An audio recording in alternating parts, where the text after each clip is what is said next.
sweet, I gotta eat. When my hustle turn cold, never gon' fall, let it be known. I ain't spitting white lies, pumping niggas full of smoke. I'm on that block, I'm getting green, I'm pumping white bars of coke. Making broke niggas rich, teaching novice how to pitch. I made that switch, make yours. Matter of fact, fall back and forth. I grind with a cause, daddy, money's my motivation. I'm a rapper by choice, a hustler by occupation.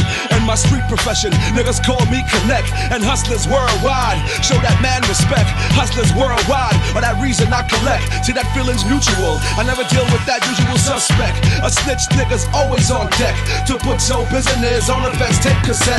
Nevertheless, I put. And now, ladies and gentlemen, the Delgados. We are live on the set of the Delgados podcast. It is 2026. I hope everyone watching had a safe, happy, and healthy holiday. I am so pleased today to be here with the iconic historian of the culture. And I labeled him that. And we'll get into that a little bit later and why I labeled him that. But we are here with JOE CONZO. Joe, what's going on, brother? Thank you, Dave. Thank you. Happy holidays to you and yours. And Amen, everybody. man. Same to you. And I'm good. Amen, man. I got up this morning. That's all that counts. Listen, we here at the Delgados podcast are so happy to have you. Elated to be exact, brother. You know what, Joe? I want to get right into this, man. You know, when we talk about this thing of ours, right? This thing of ours called hip hop, and you know, there are not too many people that have been around the culture, documenting the culture longer than you. What year would you say, to your recollection, because I know you have a long history of taking photos. What year would you say you began documenting the culture? Well, I mean, it depends on what you call the culture. I mean, music in the streets have been playing since I was a kid. You know, my dad, Joe CONZO Sr., was a frustrated conguero, you know, had his, you know, congas out in the park and stuff. So, I mean, you can attribute that to the culture. Of course. So, you know, I have a report card from school, 1973, which would make me 10 years old. And in my report card, it says Joe is excelling in photography. Are you serious? I swear to God. I wish you would have brought that, brother. I swear to God. And, you know, I can't pinpoint the exact time and moment, but like the culture's been around my whole life. Your whole life. My whole life. You were born into it. You were born around into it. You know, and it's just music was something that was played all the time in my house, whether it was my father or my mother or it just, you know, my grandmother. It was just there all the time. And music is just one part of the culture, but it's just, you know, I was just born into it. Now, if you want to be specific in terms of hip hop per se, the right, culture, which is where I was going. If you had to put a year on it, and you had to say, "Well, David, I started noticing this thing called hip hop in the year 1977, 78." Tell me about that year. So, I was a junior high school photographer in the Bronx at Clark Junior High School. From there, I went to South Bronx High School on St. Anne's Avenue, and my schoolmates, my friends, were Tony Tone and Easy A.D., who put together the group, the Coke Crush Brothers. Right. I was the high school photographer. They invited me one day to take pictures of this group that they were putting together, 77, early 78. Ventured up to the North Bronx, as a T connection, and the rest is history. Now, mind you, I'm a disco head. You know, originally bell-bottom, you know, jeans, right. You know, the polyester pants, the wide collar shirts, this, that, and the other, my big afro. And that's the night that I heard this Puerto Rican DJ named Charlie Chase play music that my parents played, but play it differently. Explain that to me. When you say play it differently, explain that to me. So, Charlie's routines were taking these records, James Brown, Roberto Roena, you know, a mixture of everything. and just playing snippets. So we're talking salsa, funk. We're talking A all little bit different kinds of music. everything, rock and roll, pop rock, the whole yacht rock, what they call it today. Cat Stevens, a little bit of everything, and just cutting it up and extending that break beat or that little The bridge, taking the bridge and stretching and it with two just records. and I'm like, oh shit. What's this? Look at this motherfucker play. And that's the night that I say I was kidnapped into the culture of hip hop.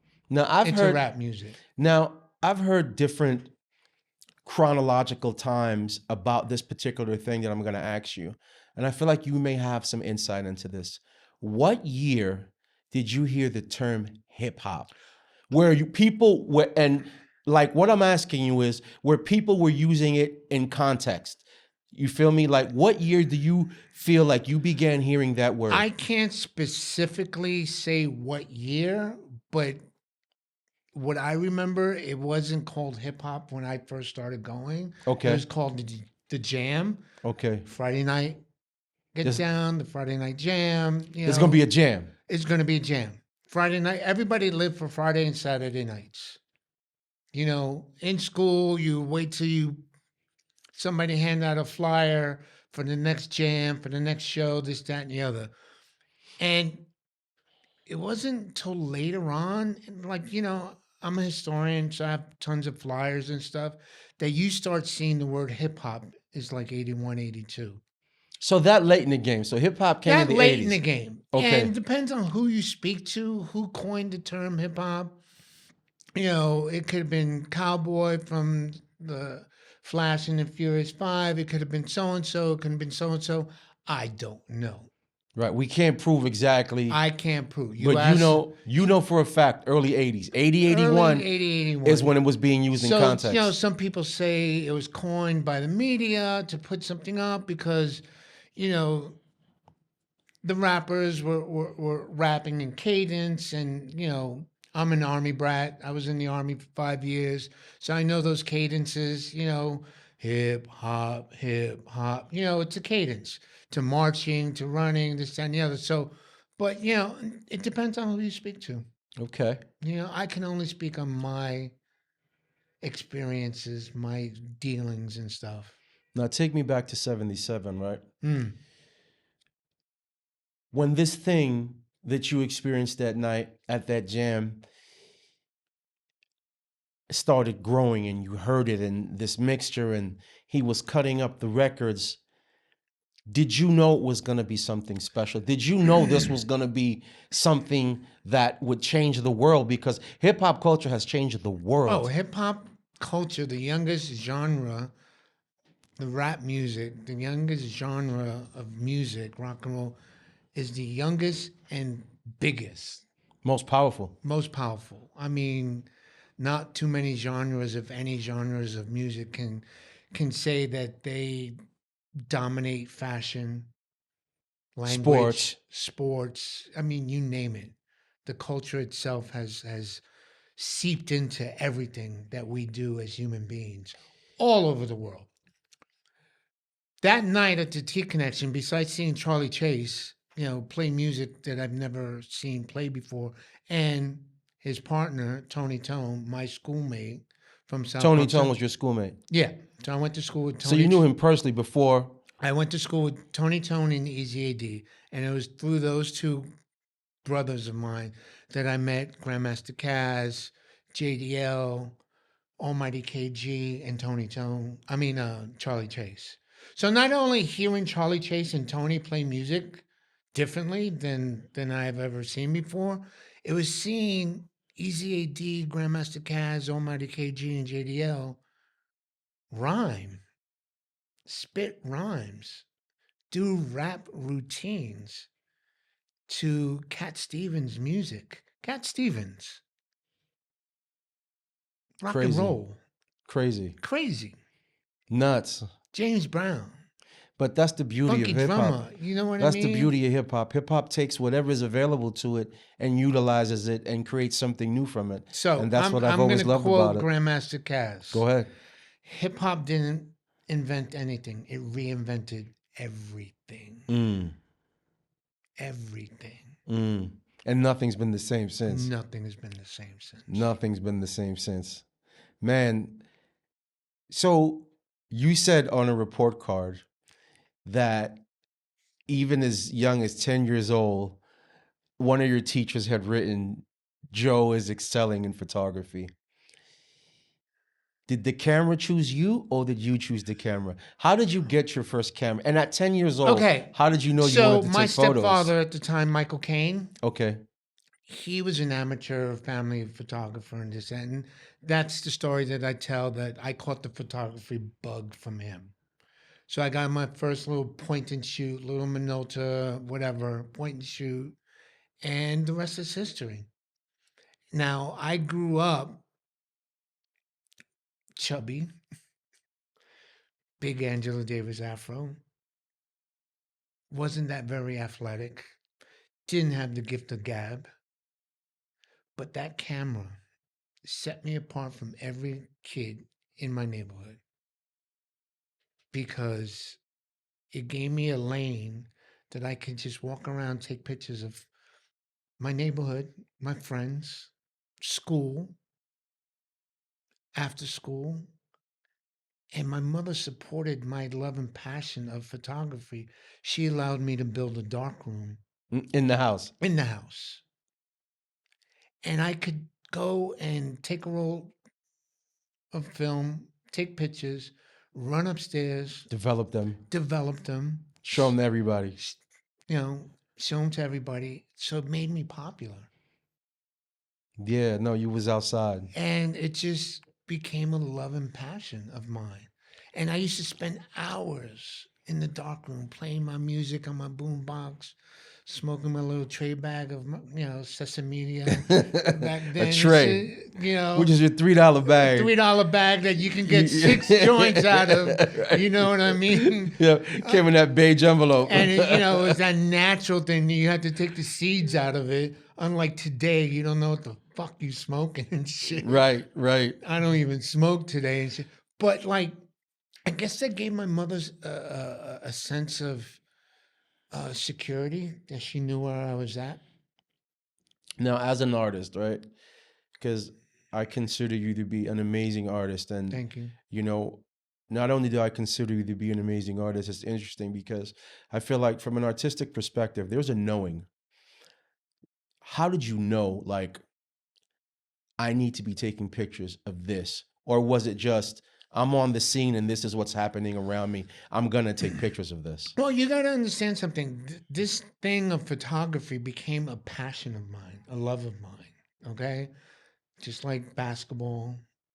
That kid that's in love with basketball is walking around every day. Dribbling, this, that, and the other. I walked around every day with a camera. Always around your neck. Always around my neck.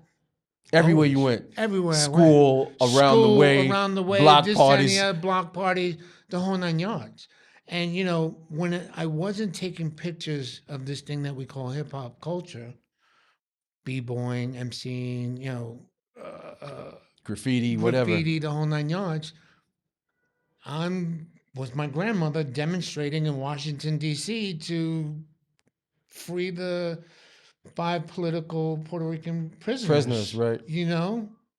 And when I wasn't with my grandmother in some demonstration at City Hall, so I'm hanging out with my dad, Joe CONZO Sr., taking pictures of Tito Puentes, Celia Cruz, Hector Lavoe, Eddie and Charlie Palmieri, Crazy experience, man. It was just a thing of mine that I loved to do. Not knowing that I'd be building an archive of 10,000 plus images that would later on, sit in Cornell University on the same shelf as the Gettysburg Address. And basically define an era. How fucking cool is that? Bro, you documented an era, right? One of the historians of hip-hop culture, if you think about this, if you weren't present, a lot of the moments and stories that we know now, a lot of the images of these people who were not being photographed would not even exist. So it's like, to me, you know, you hear me speak of you and I hold you in such high esteem, right? But you don't understand that you lived something and brought something to life that had you not been there, a lot of it would not be documented. Thank you. It has a certain significance and importance. you. You know, there's a certain reverence to it. And, you know, you being the person that went through it yourself, you may not understand that. So I just want to convey that and explain it to you. Because sometimes when we go through things ourselves, you know what I mean? We True. miss the importance of True. it. You could miss the importance of it because True. you're the artist. But I want to let you know how much the culture appreciates you, Thank you. and what you mean to us and what you mean to me. Thank you mean you. a lot to me, Joe. Thank you. A lot, brother. I want to get into some of these photos. Let's talk about this one here that we have up first. My little selfie. Yes. So, you know, when I go to speak at schools and kids and universities, I tell everybody that I invented the selfie. So, you know, that's a picture in my dark room, me holding up my camera, showing off my afro, and just, you know, doing a selfie. Crazy. Yeah. I'm going to put another pic up. I'm going to Go show it ahead. to you first. That is Tio. Go ahead. Tito Puente. Right. You know, I mean, Tito Puente, the greatest, the king of Latin music. You know, The Mambo King.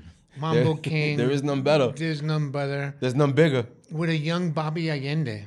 Who's in that photo. In that photo. That young little 9, 10, 12-year-old kid there who Tito befriended and played with Tito.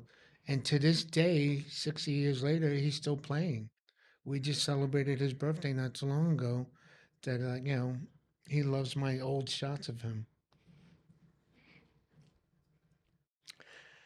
My man, Ruben Blades. Tell us about this.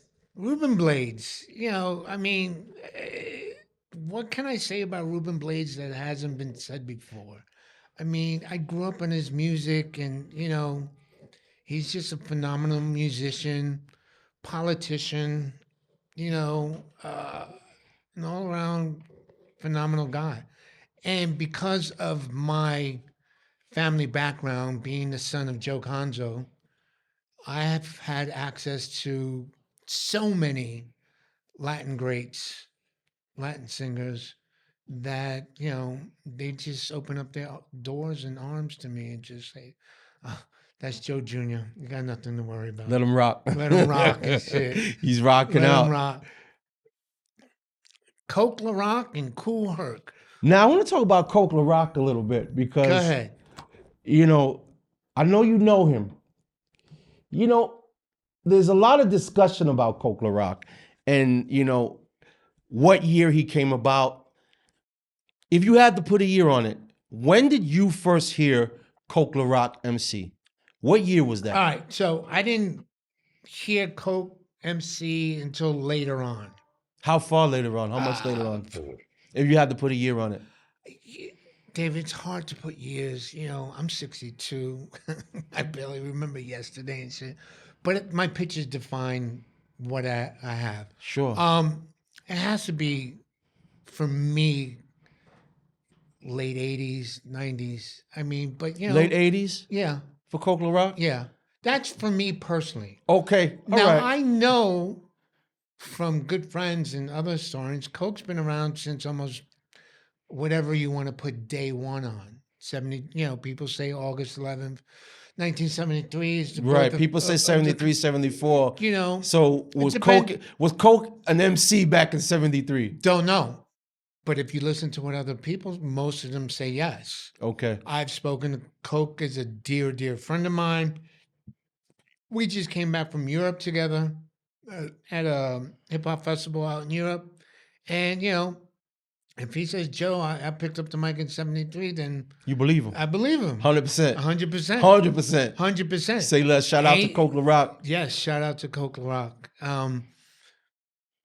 Not too many people were taking pictures back in 73, 74. So there's little documentation of that time period, Of that era. of that era, you know? Mm-hmm. And, you know, I'm called, you know, my moniker, you know, the New York Times put on me the man who took hip-hop's baby pictures because I have some of the earliest images. That's why I said you. But, you know, there was other people taking pictures. taking pictures versus snapshots. So there's people taking snapshots. So if you went out as a 15-year-old kid, you borrowed your uncle, Polaroid. his Polaroid or his 110 Instamatic, that's taking snapshots. With me, I'm taking my 35 millimeter camera, roll of film, I'm going home that night and I'm developing. So there's a difference. Huge. Big difference. Huge difference. Not to diminish those 110 Instamatic photos. No. But It's a different thing. Different thing. It's just totally different thing. Let's talk about the other gentleman in the photo. Kool Herc, my man. When were you introduced to Kool Herc? I met Kool Herc. I didn't bring some, but I met Kool Herc in 77, 78. I have some of the earliest images of Kool Herc. And Kool Herc was this just dominating Jamaican DJ that just did his thing. And I met him through Tony Tone, the Cold Crush Brothers. You met Kool Herc through Tony Tone. Through Tony Tone. And took some shots of him. And known him ever since then. Shout out to Kool Herc. Yeah. This is a history lesson right here. Everybody watching the Delgado's podcast. Now, I asked him if this was Crazy Legs. Okay. He said no. This is an interesting photo. I thought that was legs. So legs. that's one of my most iconic shots. That's the popper. Yes. That was shot at Roseland Ballroom, not too far from here. This is when the culture went downtown. Okay.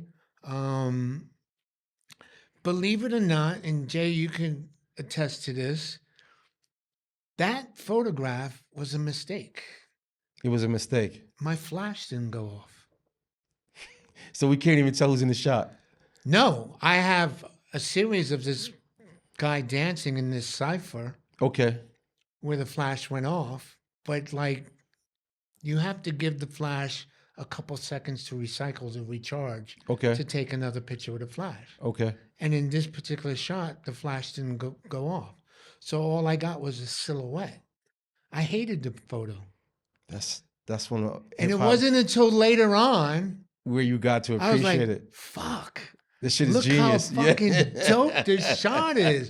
White gloves, Kango hat. This shit is The whole genius. 9 yards. Yo, you caught the whole culture You know what in I one mean? pic. Yeah. And people are like, Joe, what do you mean it was a mistake? I go, my flash didn't go off. That's why I don't got his face. Yeah. Because when you're shooting film, you don't know what you're going to get until you get home and develop the roll of film.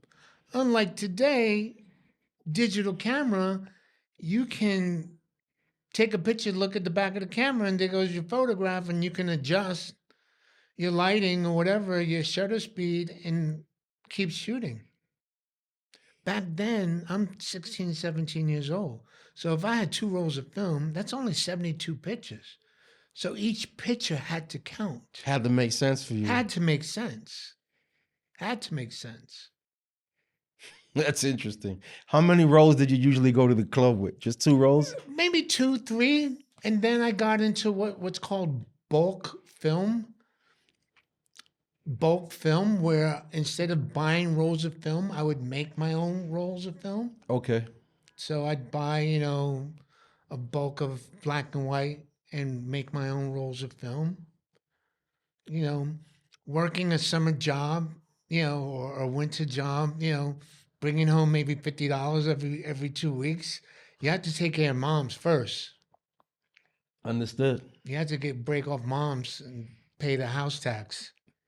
Sure. She taught me responsibility. Yeah. And whatever I had left over, if I could buy a pair of Adidas or Pumas, I'd buy some film. That's dope. That's a photo shoot that I did with the Cold Crush Brothers. Which has been, you already know, this photo right here has been duplicated by so many photographers. Like, that's got to be flattering to you that other photographers. It is. Right? It is. And we aspire, or we're influenced by other photographers. So I was influenced by, other photographers looking at their work. And this shot, I lined them up because it reminded me of the Beatles. just lined up and stuff. So that was your inspiration. So that was my inspiration. Look at some of the old rock and roll, photographers, Bob Gruen and all those cats and stuff. Now, mind you, I went to school for photography. I went to school of visual arts, not too far from here. Okay. I did 2 semesters, had to drop out because I couldn't afford the tuition. You know what I mean? But I learned the foundation of photography and the history. If you love something so much, you got to know the history. You have to know the history. So I learned about Picasso and his light drawing photographs, besides being a painter.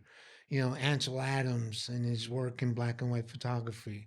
So that kept me going. That gave me ambition to become a great photographer. And that's what I wrote under my high school yearbook. I want to become a famous photographer, travel the world, work for Playboy, work for UPI, and travel the world. It took 30 fucking years.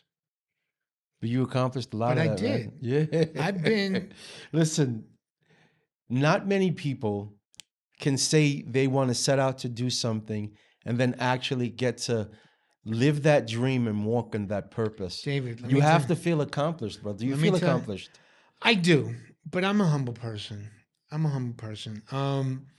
Because of my photography and relationships, this kid from the South Bronx that wasn't supposed to make it, I've been to Bulgaria.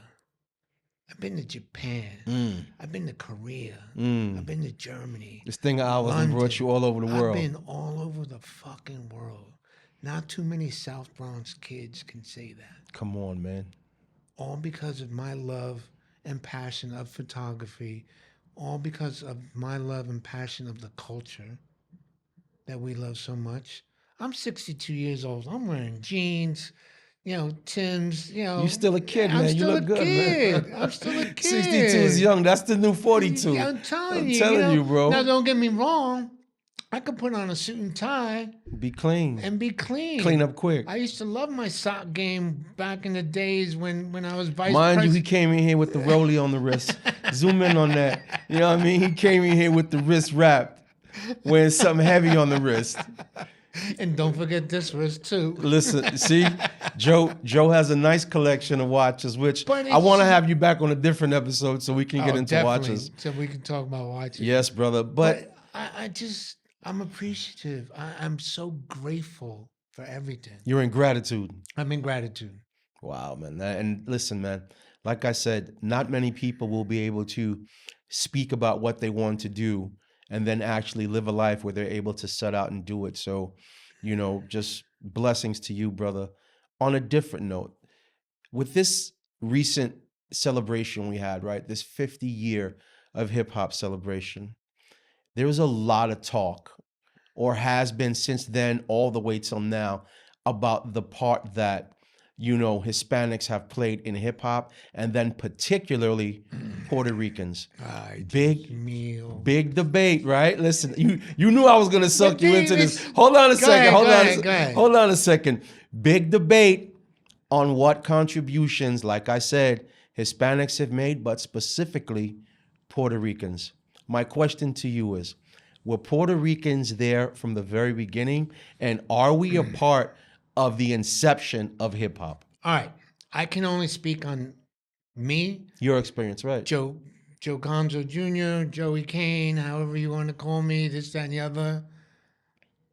I was born in 1963, February 6, 1963, in the South Bronx, St. Mary's Projects. From the projects? From the projects. Let's get that clear. Let's get it straight. From St. Mary's Projects. Across the street from St. Mary's Park. Okay. Okay? Grew up with DJ AJ, may he rest in peace. Case 2, famous graffiti artist with one arm. Right. He was in Subway Arts and all that. Our neighborhood was a mixture of blacks, Puerto Ricans, Italians, Jewish, you name it. The jams that I went to, you look at my photographs, you got black and brown and white and a little bit of Asian. You got a mixture of everything. So all this tonteria bullshit about whether we were part of, whether we created, what we contributed, this, that, and the other, to me is fucking It's tonteria. tonteria. That's just what it is. And for me to translate tonteria, Bullshit. bullshit. Okay? So it's a conversation not even worth having. You know, it's just like Lord Jamal, I hope you listening, Lord Jamal. Please, don't even, please. You don't even want to go there with this guy. You know, it's just like, why? Why do we even need to discuss it? It's crazy. Maybe because of the world we live in now, and the government that's running, you know, the division, trying to divide people. It's just bananas. And we've been talking about this for 10, 15 years, even before the 50th. Okay? It comes up every couple of years. It's divisive rhetoric. It's divisive rhetoric. I try not to play into it. Okay? You want to see proof? Look at my photographs. Okay? Look Pictures at my... worth 1,000 words. Exactly. We don't even got to talk. We Pictures don't worth, even have to talk. Pictures worth 1,000 words. They may not be at the beginning, 73, 72, 71. You show me a photograph from that year. But 77 on. It's know, well documented. And it's just like you look at Mr. Freeze from the Rocksteady crew. Russian Jew. Russian Jew. You look at some of these, you know. I didn't know that. I didn't know he was a Russian Jew. Did you know that, Jay? I didn't know his that. family. You know, you look at fucking DST, Grandmaster DXT, won the first Grammy, you know, Herbie Hancock. Puerto Rican. Wow. So people always look at the skin color. People don't realize, you know, Puerto Ricans are referred to as rainbow people. We come in all shades. Look at me, look at you, look at my wife. We come whiter than white, blonde, blue eye, or what we call blue-black. Right, blue-black. So dark you look blue. Why? Because the island of Puerto Rico was the stomping ground for slave ships that came from Europe, this, that, and the other. So we have a little bit of everything in us. You know? Taino, Spaniard, African. I recently did my DNA.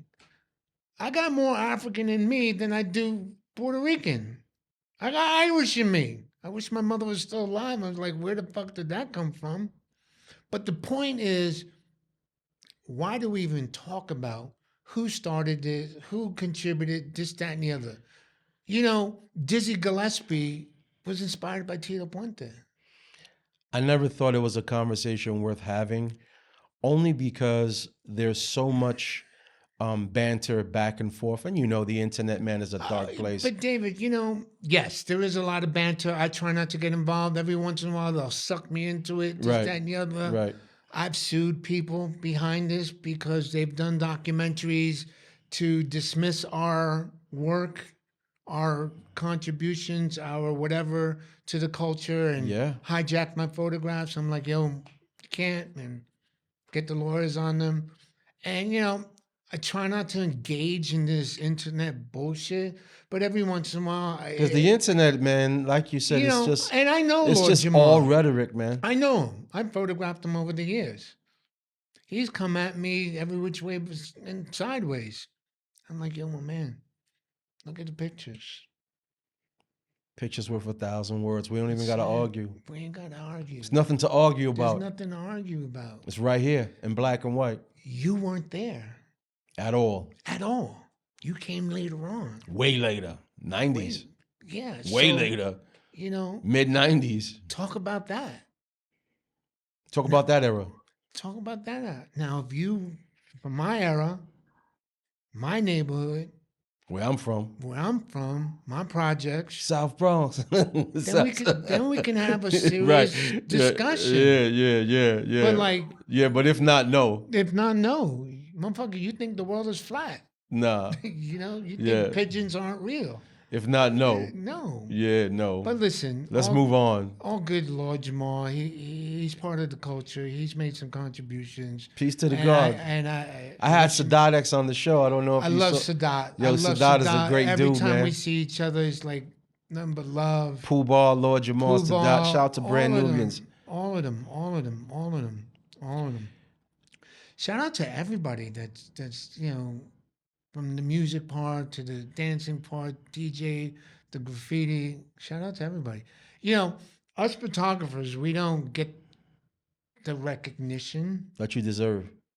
that we deserve because when I do these lectures and speak at different universities or schools, I tell everybody, close your eyes.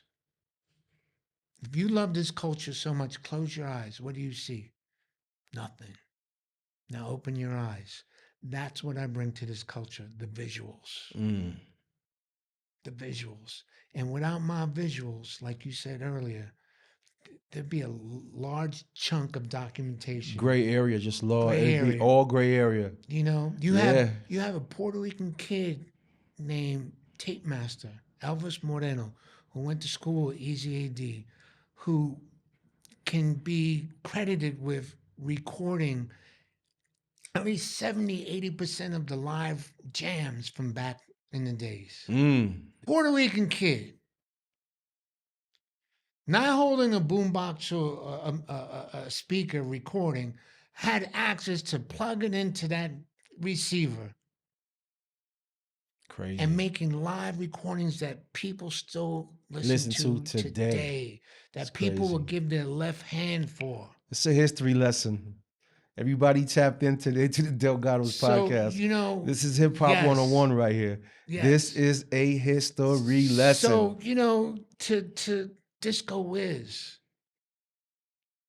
Louis Cedeno, Cuban, Grandmaster Caz's right hand, his DJ, were making acetates before, Before cutting dub plates was even known Exactly. about. Right. Before people knew what dub Cuban. plates were. Right. Charlie Chase, Puerto Rican. Jesus. Come on. Come on, man. Stop. Immediately stop. Stop. I want to ask you this, man. I want to go here, man. Thanks for taking some time to share your thought on that question, which if you didn't want to answer it also would have been fine, Joe, but I'm glad you leaned into it for the people. I really am. I want to move on a little bit, right? So when you think about this thing called hip hop, right?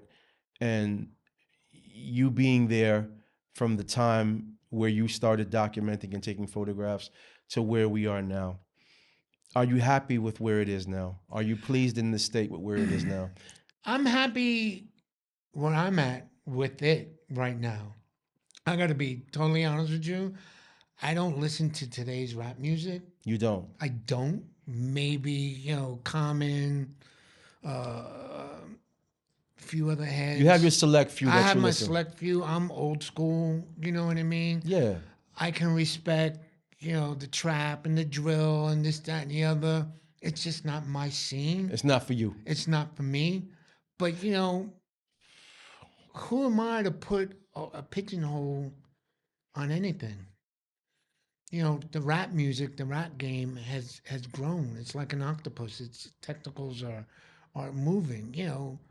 For me, it started in the Bronx, went tri-state, went to the West Coast, down south, mid-state, this, that, and the other.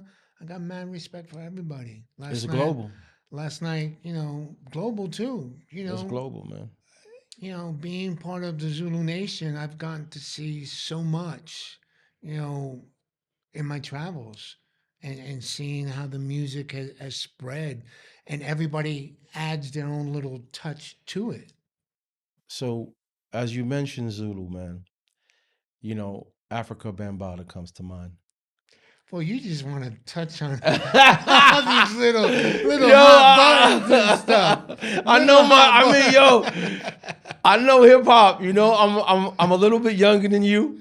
You got 10 years on me, but nonetheless, I've been entrenched in this culture since I've been born, man. And a lot of nasty rumors. We're not gonna get into details. Have swirled around Africa Bambaataa.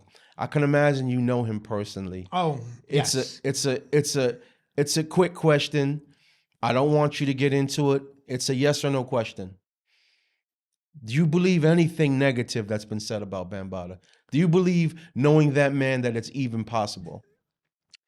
First of all, anything's possible with anybody. Okay. That's the first thing. I'm gonna put that out there. Okay. Okay. Okay. I know Bambaataa really well. Bam's been in my house. I've been at his house. We've traveled together and How stuff. many years have you known Bambaataa? Oh, If you had to put a number on it. 20 plus, 30 years. Wow. Okay. Go ahead. Okay. I got mad respect for him. Okay. He's been there during my low periods in life. And that I'm grateful to. And I'm grateful for our friendship and relationship. All I can say is that the internet is fucking crazy. It's a dark place, man. Only because somebody can wake up one day and say Joe Conzo Is X, this. Y, and Z. Joe Conzo is this. And if it gains any traction, It'll go viral. it'll go viral. And we spoke about this, Jay, with Sean Stockman.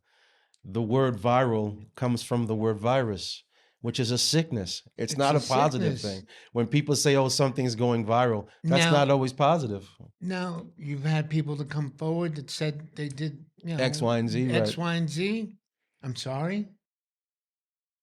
If I'm it's sorry. true, right? Until this man or anybody else does me wrong, I will consider him a friend or them a friend. Enough. Until I see something personal with anybody. You take it at face value and you respect them for the relationship Exactly. that you have with them. Exactly. And that's what I hope people would do with me also. You know what I mean? Of course. And I want to leave that there and we're going to move on. I want to talk about this. I want to talk about Born in the Bronx. Tell me how the book Born in the Bronx was born.